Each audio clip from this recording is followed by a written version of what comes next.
I tell you, what I love about workshops, I mean, I like lecturing, I love giving seminars, it's a passion, I really enjoy it. Um, Seeing people nod their heads and, you know, when something goes in, like a little light bulb moment. But the workshops, man, they're just, well, number one, they're fun. The dogs are there and they're doing stuff. They learn lots. Like, I recently got back from Korea and the dogs knew nothing.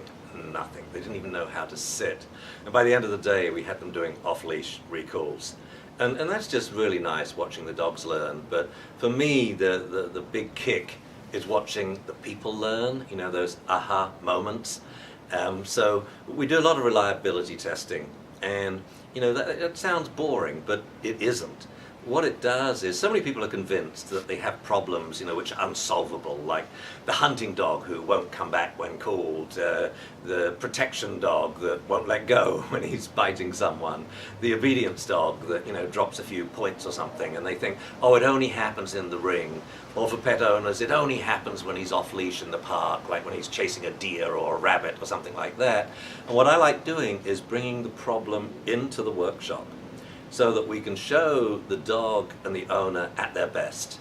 You know, I really like doing it with really top-notch, like obedience dogs, and this is how a lot of these tests were designed. So you show the dog being what people would think is perfect, but then when you analyze it, you realize that, for example, say their hand signals, their position changes, are only running at, say, 91, 92%, you know, reliability. And so that's what I do. I test it out and I give them a score. And then we get a little quirky. I would change the situation slightly. For example, I'll have someone, you know, signal a dog, or you get verbal commands, sit, down, sit, stand, down, stand.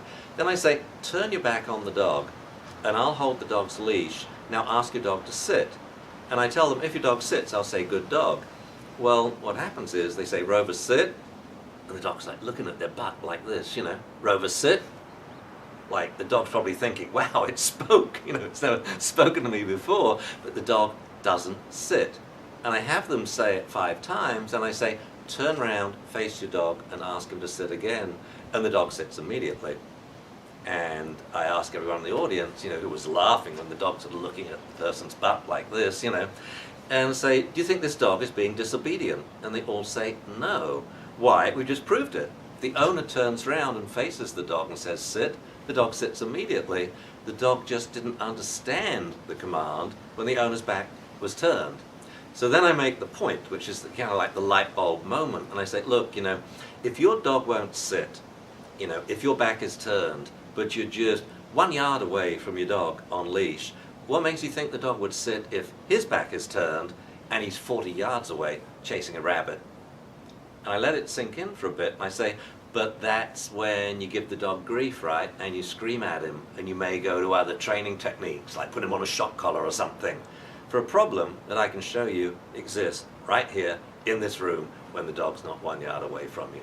So there's but just many, many moments like that, and I love it. And the light bulb moment as people realize how dogs learn, which enables them then to teach more efficiently, so they don't have these problems that gets them frustrated and usually gets the dog punished.